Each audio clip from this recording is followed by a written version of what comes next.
말씀의 자리 가운데 나오신 여러분들을 사랑하고 환영하고 또 축복합니다.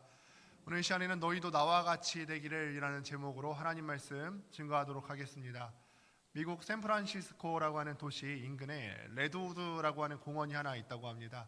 그런데 이 레드우드라고 하는 공원이 굉장히 독특해요. 왜냐하면 거기는 이렇게 울창한 나무가 숲을 이룰 만한 어떤 상황이나 조건이 되지를 않거든요. 이 지역에는 사막 지역이 있어서 이건 울창한 나무가 많이 있을 만한 그런 공원이 아닌데 어떻게 이렇게 공원이 있을 수 있게 되었는가? 심한 더위랑 또 가뭄 때문에 아무것도 살 수 없을 것 같은 이 사막에 어떻게 레드우드 같은 이런 숲이 만들어질 수 있었을까? 이것은 사람들이 그 지역에 물을 주기도 하지만 여러 나무들이 함께 있기 때문에 그런 것이라고 합니다. 큰 나무들이 여러 나무가 함께 있다 보니까 그늘이 생성되어서 습기가 잘 빠져나가지가 않는데요. 그래서 나무가 죽지 않고 숲이 울창하게 유지될 수 있다고 합니다. 그런데 이 레드우드라고 하는 공원에 가보면 세콰이어라고 하는 나무가 있는데 이 세콰이어라고 하는 나무가 굉장히 거대한 나무예요. 수령이 한 2000년에서 3000년 정도, 굉장히 큰 나무죠. 그리고 높이가 100m까지 자라기도 하고 둘레는 8m에서 9m까지 하는 엄청나게 거대한 나무로 성장을 하게 됩니다. 그런데 이 나무가 이 공원에서 어떻게 비바람을 뚫고 잘 자랄 수 있을까 연구하다가 사람들이 한 가지를 알게 됐어요. 밑을 파보니까 이 거대한 나무를 이루기 위해서 뿌리가 있는데 뿌리가 촘촘하게 있을 뿐만이 아니라 옆에 나무와 함께 뒤엉켜서 촘촘하게 뿌리가 유지가 되고 있더라는 거예요. 덩치 큰 나무가 뿌리를 깊이 받고 다른 나무들과 서로 연결되어서 나무가 존재를 하고 있더라는 거예요. 그 까닭에 어떤 기상 상황에서도 이 나무가 유지될 수가 있고 견디고 자라낼 수가 있었다. 신앙생활도 이와 같다는 한번 생각을 해보게 됩니다. 우리가 신앙생활을 해보게 되면은 개인의 삶 가운데서도 수많은 시련이 있고 또 유혹이 있고 어려움이 닥쳐오게 됩니다. 우리가 직장 생활을 할 때나 사회 생활을 할 때 여러분들 어떠셨어요? 신앙생활을 나 혼자서 꿋꿋하게 유지하기가 쉬우셨습니까? 어려우셨습니까? 어렵죠. 우리의 생각과 마음을 지키는 것이 매우 어려워요. 그런데 이런 마음을 갖고 있다가도 교회에 와보면 함께 위로가 되는 것은, 구역 예배에 나오면 참 위로가 되는 것은, 이런 어려움을 나만 갖는 것이 아니구나. 내 옆에 있는 동역자들도 함께 이런 어려움과 고통을 느끼고 있는데 우리가 같이 기도하고 같이 이런 것들을 나눌 때 참 힘이 되고 위로가 되는 것들을 우리 삶 가운데 또 신앙생활 가운데 경험을 하게 되더라는 것입니다. 그래서 이것과 관련해서 미국의 저명한 신학학자인 필립 얀시라는 사람이 이런 얘기를 했어요. 세상에는 혼자서 할 수 없는 일이 두 가지가 있다. 하나는 결혼이고, 결혼 혼자서 할 수가 없죠. 나머지 하나는 그리스도인으로 살아가는 것이다. 참 이 말이 맞습니다. 결혼도 남자와 여자가 짝을 이루어서 결혼할 수 있는 것처럼 신앙생활이라고 하는 것도 혼자서, 내가 혼자 좀 잘 살아봐야지, 내 혼자 능력으로 이런 어려운 정도야 극복할 수 있어, 혼자서 할 수 있는 것이 절대로 아니더라는 것입니다. 그래서 이 유혹맞고 험난한 세상에서 그리스도인으로 살기 위해서는 반드시 옆에 있는 지체들과 함께 공동체를 이뤄서 신앙생활을 해나가야 되겠다. 저는 오늘 말씀을 통해서 우리가 공동체에 속한 성도, 그러니까 우리가 교회라고 하는 것은 모이는 성도라고 했지 않았습니까? 모이는 성도로서, 공동체로서 우리가 어떻게 신앙생활을 해나가야 되는지에 대해서 함께 살펴보려고 합니다. 우리가 갈라디아서 말씀을 함께 살펴보았는데 본문은 갈라디아 교회를 향해서 바울이 참 애타는 마음으로 쓴 편지예요.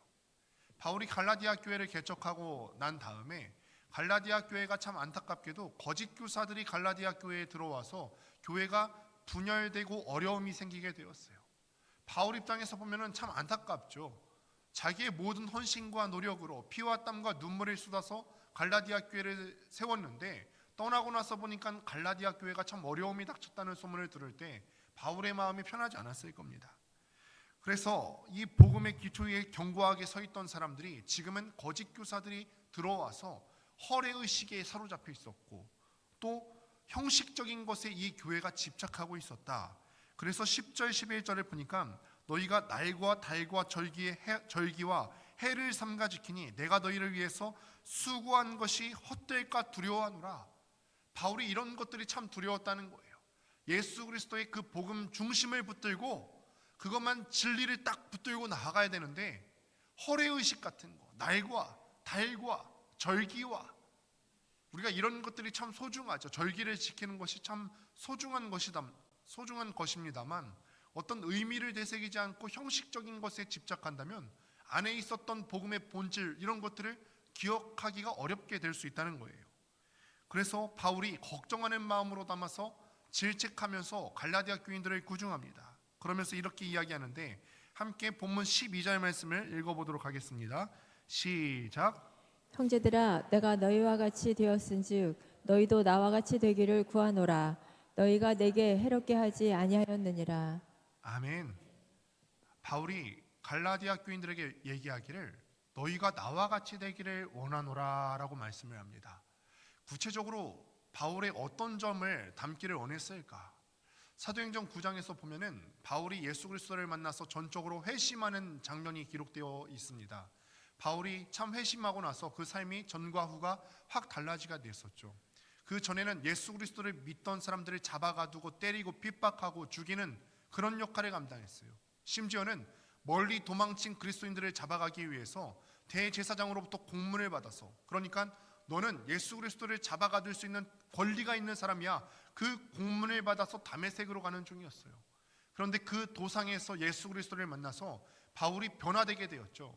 그래서 이전에는 예수 그리스도를 믿는 사람들을 잡아가두고 핍박하고 죽이는 그런 삶을 살았는데 예수 그리스도를 믿은 다음에는 오히려 본인이 예수 그리스도를 증거하기 위해서 내가 무슨 해를 당할지라도 두려워하지 않고 복음을 증거하는 자로서의 삶을 살 수 있게 되었다는 거예요. 아멘. 그가 그리스도인이 되어서 이렇게 할 수 있었던 이유가 과연 무엇일까요? 그리스도께서 그의 안에 들어와 계셨기 때문에 그렇습니다. 아멘. 성도된 그의 마음 가운데 복음의 본질이 들어오니까 아멘. 내가 이 예수 그리스도를 알고 나니까 그리스도께서 나를 위해서 흘리신 그 보혈의 공로를 알고 나서 그가 나에게 쏟으신 그 사랑을 알고 나니까 내가 예수 그리스도를 위해서 내 생명까지 바칠 수가 있겠다. 내가 해를 받더라도, 내가 상함을 받더라도, 내가 핍박을 받더라도 예수 그리스도는 더 이상 나에게 정말로 나에게 필요한 존재가 되었다, 이 사실이 알게 되더라는 것입니다. 그래서 이런 바울이 갈라디아 교인에게 원하는 것이 무엇이냐? 너희가 나와 같이 되기를 원한다. 예수 그리스도를 전하는 일에 있어서 생명 내걸고 전하는 나와 같은 모습이 되기를 원한다. 복음의 본질을 참 붙잡고 성도된 삶을 살아갈 수 있게 되기를 원한다. 아멘. 특별히 말씀을 통해서 공동체 안에서 성도된 자로 어떻게 살아가야 되는지 살펴보려고 합니다. 먼저 우리가 공동체 안에서 성도된 자로 사는 방법은 내가 너희와 같이 되는 것입니다. 오늘 말씀 아까 보셨지 않습니까? 12절 말씀을 보니까 형제들아 내가 너희와 같이 되었은즉, 이게 먼저 나옵니다. 내가 너희와 같이 된다. 바울 스스로가 갈라디아 교인에게 얘기하기를 내가 너희와 같이 되었다라고 확언합니다. 내가 다른 사람들과 같이 되는 것 정말 중요한 일입니다. 우리가 사는 사회는 어떻습니까? 모든 사람이 나에 맞추기를 원하지 않으세요? 내가 다른 사람에 맞추고, 내가 다른 사람의 기질에 맞추고, 내가 다른 사람의 욕망에 맞추고, 다른 사람의 나에게 원하는 그 마음에 맞추는 것보다는 다른 사람이 나에게 맞추기를 원하는 욕망이 우리 가운데 있습니다. 우리가 특히 우리 사회는 아직 유교 전통이 남아있지 않습니까? 그래서 본이 되는 것을 가치 있는 일 중에 하나라 생각해요. 내가 본이 되는 것. 그런데 이것도 자세히 따져보시게 되면은 좋은 뜻으로 하는 것이라도 그 속에는 이 세상을 지배하는 흐름이 있다는 거예요. 내가 본이 되는 것, 내가 중심이 되어서 내가 선한 일을 해서 내 선한 행동을 보고 다른 사람이 나를 따라오기를 원하는 이 세상의 중심된 사상이 유교 사상 가운데 흐르고 있다는 거죠. 다른 사람들이 나를 인정하고 다른 사람들이 나를 높이는 것을 세상적인 성공이라 생각하는 거예요. 나를 본받기를 원한다. 이것을 세상의 성공이라 생각하잖아요. 다른 사람이 나의 선한 행동을 본받기를 원한다. 내가 중심이 되기를 원한다. 그런데 성도는 이런 세상의 방식을 따르지 않는다는 거예요. 하나님을 예배하고요, 예배의 자리에서 내가 하나님을 만나고 예수 그리스도를 인격적으로 만나게 되고, 기도의 골방에서 하나님을 참 경험하는 성도들은 사람을 자기중심적으로 대하지 않는다는 것입니다. 성도는 자신이 중심이 되지 않고 다른 사람이 나에게 맞추고 나를 본받아서 따라하게 하지 않습니다. 오히려 사도 바울이 오늘 말씀에서 고백한 바와 같이 내가 다른 사람과 같이 된다는 것, 이것이 성도가 세상을 살아가면서 사람들을 대하는 방식인 줄로 믿습니다. 한국 사람들은 특별히 우리라고 하는 단어를 참 많이 씁니다. 우리라고 하는 거에서 연대의식이 맺어져 있어요. 세계에서 많고 많은 민족들과 국가들 가운데서 한국 사람들만큼 우리라고 하는 단어를 많이 쓰는 민족이 아마 없을 거예요. 서양의 경우에는 대개는 이름을 쓸 때 이름이 먼저 나오고 성이 나중에 나와요. 그러니까 개인이라는 존재가 가족이라고 하는 집단보다 앞선다는 거예요. 그런데 우리 한국 사람들은 성이 먼저 나오죠. 가족이 먼저고 그 다음에 이름이 나온다는 거예요. 개인이 나와요. 심지어는 우리가 우리라고 하는 단어를 붙일 때는 우리나라, 우리 교회, 우리 민족, 우리 학교, 심지어는 아내를 얘기할 때도 우리 아내라고 얘기하잖아요. 큰일 납니다. 네.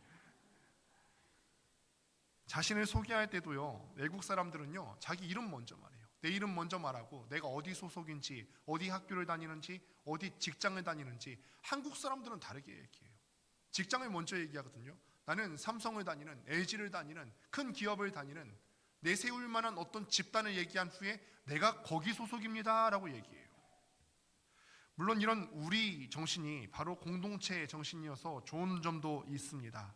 우리로 연결되어 있기 때문에 서로 간에 또 이렇게 정이 있을 수 있고 그 정은 힘이 될 수 있는데, 그러나 나쁜 점 또한 있을 수 있겠다. 왜냐하면 우리라고 하는 그 연대의식 안에는 우리가 아닌 밖의 사람들에 대해서는 배타적이기 때문에 그렇습니다. 우리 학교 사람들, 우리가 학연 지연이 문제가 되는 지점이 바로 여기 있지 않습니까? 우리 학교 아닌 사람들에 대해서는 배타적인 게 되는 거예요. 우리가 이 지역 사회를 섬기기 위해서 우리 교회가 있는데 우리 교회가 아닌 사람들에 대해서는 배타적인 모습이 되기 쉽다라는 거예요. 내가 직장 내에 있는 사람들, 밖의 사람들에 대해서, 우리 가족이 아닌 사람들에 대해서는 내가 배타적일 수 있겠다. 그런데 사도 바울은요, 유대인임에도 불구하고 갈라디아 지방, 그러니까 이방 지역에 들어왔을 때 유대인의 문화와 특정한 삶의 방식을 이방인에게 맞추라고 강요하지 않았어요. 사도 바울은 당시 유대 사회에서요, 가장 탁월한 스승 밑에서 가장 탁월하게 공부한 사람이었어요. 그래서 그 선생으로서 위엄이나 지위나 존경을 받을 수 있었지만 그렇게 하라고 강요를 하지 않았다는 거예요. 오히려 바울은요, 전혀 알지 못하는 이방인들 속에 들어가서 그들과 똑같이 살았다. 내가 너희와 같이 되었으니. 이 말씀이 그런 말씀이죠.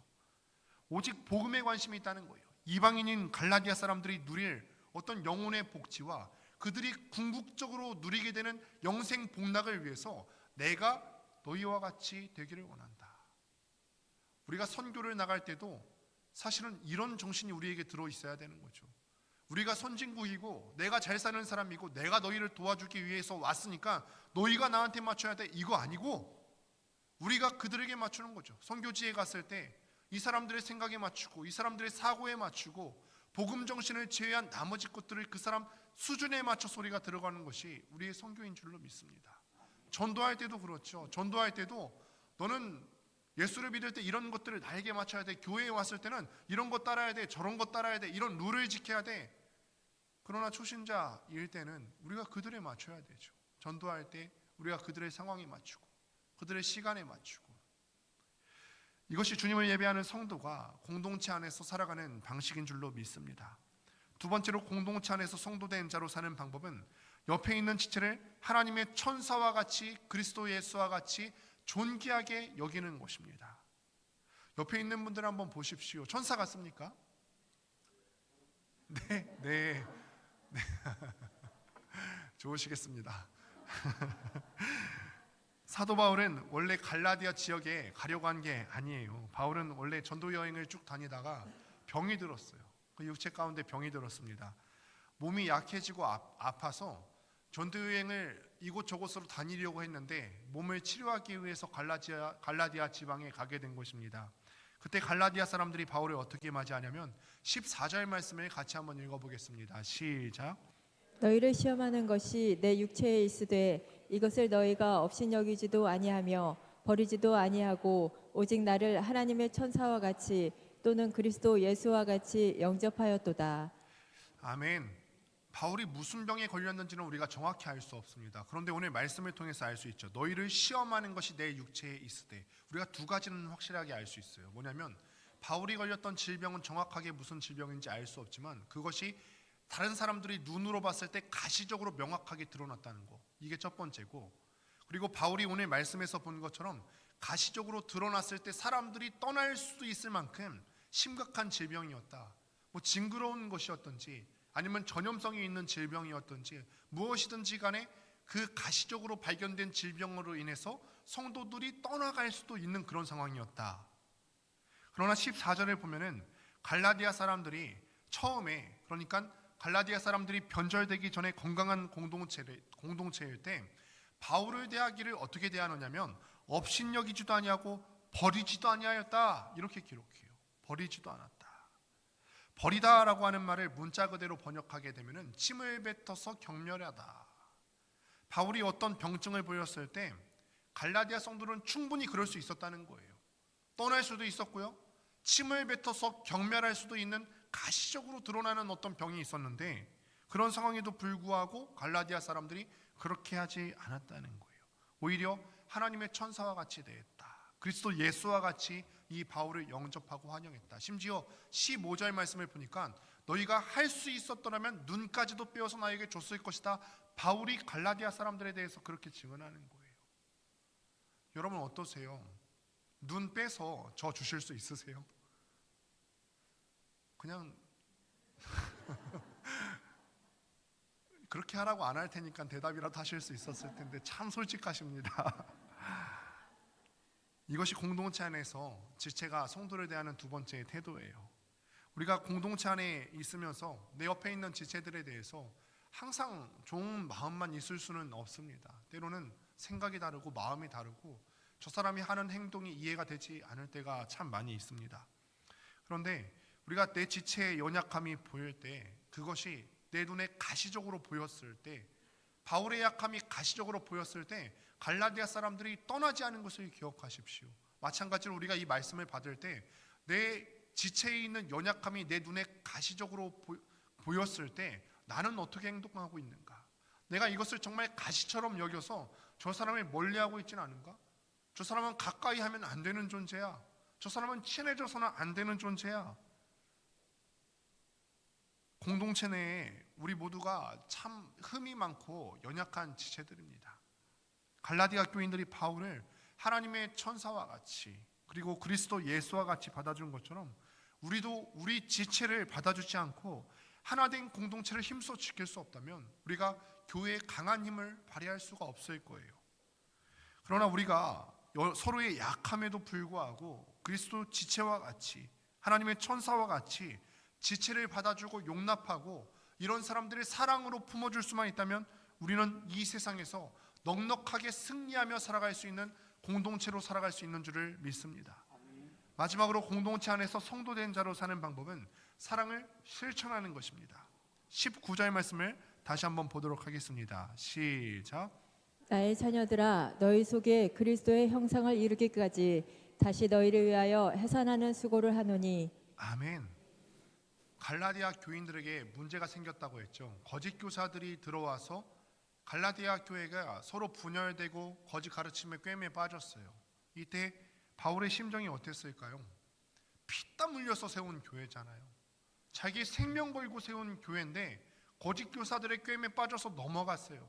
배신감도 들지 않았을까요? 내가 그 정도 수고했으면 됐지, 나 이제 더 이상 수고하지 않을래, 배신감이 막 들었을 거예요. 그런데요, 바울이 이 교회를 바라볼 때 포기하고 그냥 넘어간 것이 아니라 다시 해산하는 수고를 해야겠다 결심해요. 보통의 사람들 같았으면 나를 버리고 떠난 사람들의 끝까지 품고 참아내기가 어려웠을 것입니다. 이제는 나랑은 상관없다, 내가 너희를 위해서 어떻게 헌신했는데 관심 끊고 살려고 했을 수도 있습니다. 혹여는 그 떠난 사람들을 말로는 사랑한다 하고 어떤 노력도 하지 않을 수 있어요. 그러나 바울은 그렇지 않았습니다. 갈라디아 교인들이 지금은 원래 믿던 도리에서 떠나가 있는 상태지만 그들이 다시금 그리스도 형상을 이루기까지 나는 노력하겠다, 노력했다는 거예요. 처음에 그들을 복음 가운데로 인도할 때도 해산의 고통이 있었지만 지금도 떠나간 그들이 다시 원래대로 돌아가기 위해서 나는 해산의 노력을 할 것이다, 실천하겠다는 것이죠.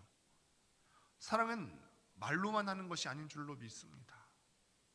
언제나 실천이 있고 그 사랑을 이루기 위한 노력이 우리 가운데 수반되어야 될 줄로 믿습니다. 그래서 요한일서 3장 18절에서 이렇게 말씀합니다. 요한일서 3장 18절 화면 보시고 함께 읽습니다. 시작. 자녀들아, 우리가 말과 혀로만 사랑하지 말고 행함과 진실함으로 하자. 우리가 그래서 그런 얘기를 많이 하잖아요. 사랑합니다 하면 말로만이라고 하잖아요. 근데 정말 그렇습니다. 우리가 말로만 사랑하는 것이 아니라 행함과 진실함으로 내 옆에 있는 사람들을 함께 돌아보고 사랑하는 공동체가 되었으면 좋겠습니다.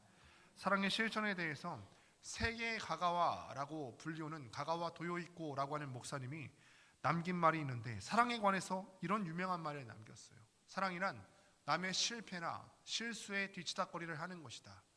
우리 수는 참 대단하죠. 우리는 사랑하다가도 남이 실패해서 뒤치다거리를 남겨놓으면 오만정이 다 떨어질 때가 있지 않습니까?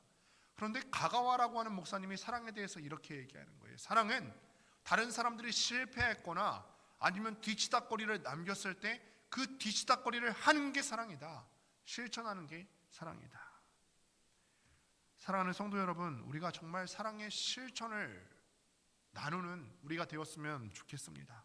수고롭고 힘들지만 다른 사람들의 뒤치다거리 하는 거 좋아할 사람이 어디 있겠습니까? 그러나 우리가 사랑하는 자녀들을 위해서, 내가 사랑하는 지체들을 위해서 기꺼이 그의 수고를 감당하는 것처럼 내 옆에 있는 지체들을 사랑한다고 말할 때 말로만 하는 것이 아니라 행함과 진실함으로 내 옆에 있는 지체들의 뒤치다거리 하는 것을 조금도 수고롭게 여기지 마시고 감당할 수 있게 되기를 바랍니다. 우리가 이렇게 행동으로 끊어안을 때 우리 공동체가 살아 넘치는 공동체가 될 줄로 믿습니다. 말씀을 맺습니다. 우리가 세 가지 함께 살펴보았습니다. 우리가 나만 아는 자기중심성에서 벗어나서 다른 사람들과 같이 되기를 두려워하지 마시기를 바랍니다. 우리는 여기서 두려움을 느껴요. 내가 다른 사람과 같이 되면은 내가 잊혀지는 거 아닌가? 내가 다른 사람들에게 무시당하는 거 아닌가? 다른 사람이 나에 맞춰야지 내가 다른 사람에 맞춰지면 그렇게 되는 거 아닌가? 그런데 성경은 그렇게 말하지 않습니다.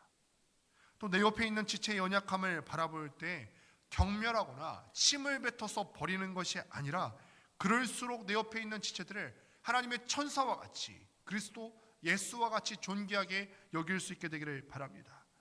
그리고 우리가 이렇게 사랑을 말할 때, 사랑할 때 말로만 하는 것이 아니라 내가 그 사람의 뒤치다거리를 하겠습니다. 행함과 진실함으로 내 가족들과 내 옆에 있는 지체들과 성도들을 함께 사랑할 수 있게 되기를 바랍니다. 그래서 우리가 이 세 가지를 잘 지켜 행해서 공동체 안에서 성도된 자로 참 사랑을 이루는 여러분들 되시기를 주님의 이름으로 축원합니다.